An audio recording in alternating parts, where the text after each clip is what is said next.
Ngayon bali ay alas 8 na. Wala naman akong gagawin. Nanonood na lang ako ng Netflix.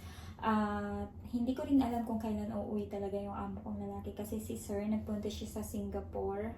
So habang wala yung amo kong lalaki at bago sila din dumating sa Sunday, ginawa ko na lahat ng kailangan kong gawin. Nakapaglinis na ako, nakapaglagay na ako ng bedsheet sa mga higaan ng mga amo ko. So settled na lahat.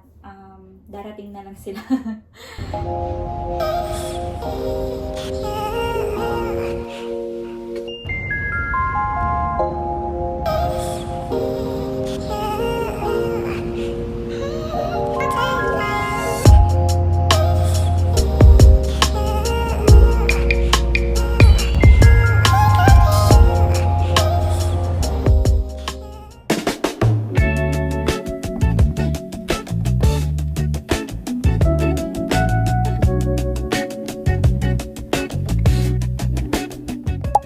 Hi guys! Ako nga pala si Rona, isang domestic helper na nagtatrabaho ngayon dito sa Hong Kong. Ngayong araw ay nagawa ko na lahat ng trabaho ko at nakabasta na rin itong aming bahay sa pagdating ng aking mga amo.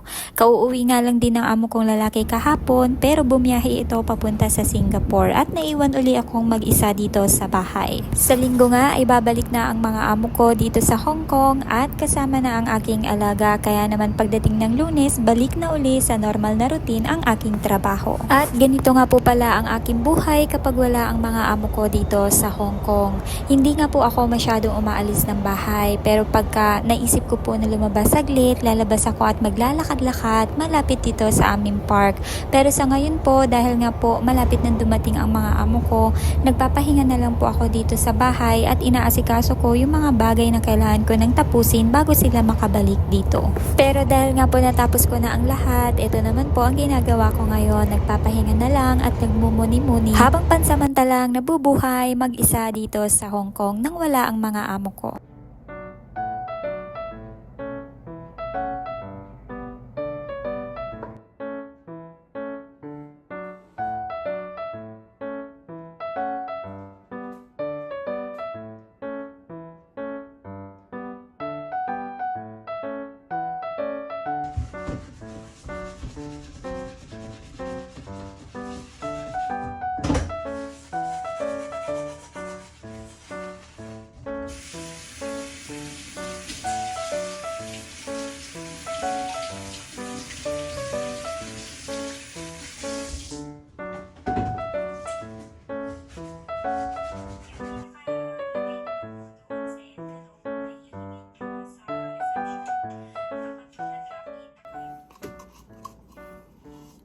So kapag wala yung amo ko, yung mga amo ko, ganito lang ako, simple lang. Nagkukulong lang ako sa kwarto ko, tapos pag gusto ko lumabas, lalabas ako. Nag-e-edit ako ng mga videos at saka ng mga vlogs ko. Naglilinis. At tapos naghahagilap lang ako ng mapapanood ko sa Netflix para lang malibang.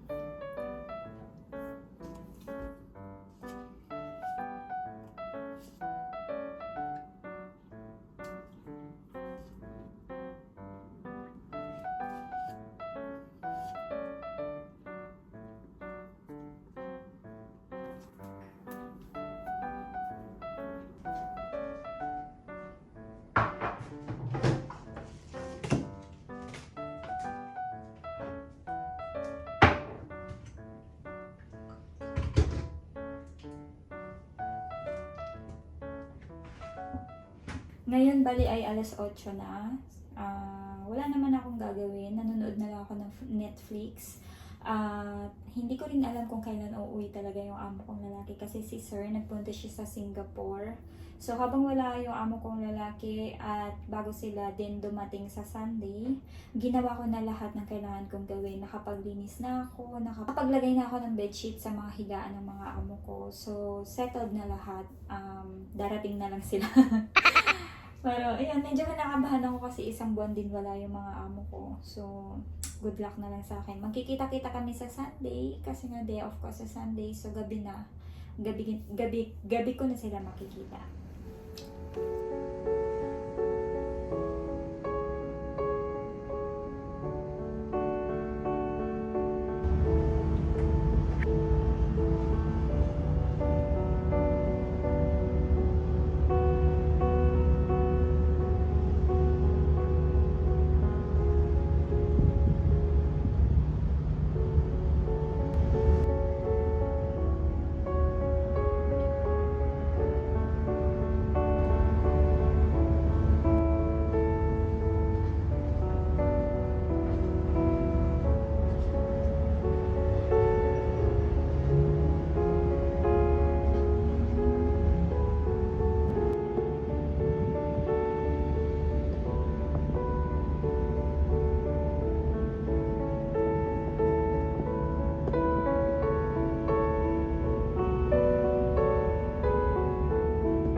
Ayun, pag wala yung mga amo ko, medyo malungkot lang din.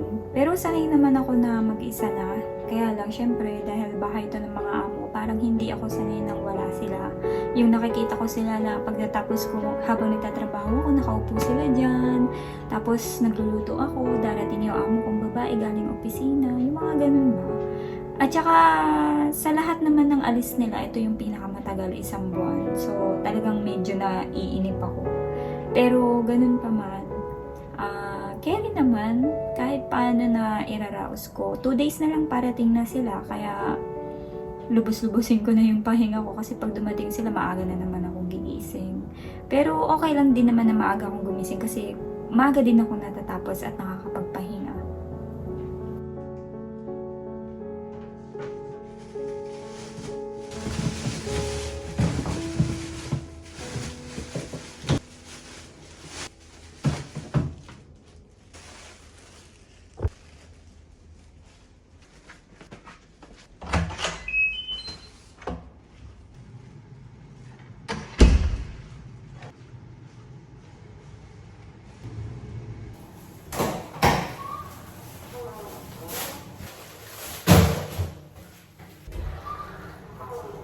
So, hihingi ako ng plastic para sa basura. Bali, bababa ako sa concierge. Doon ako manghihingi ng plastic, ng garbage bag para kasi naubusan ako ng garbage bag.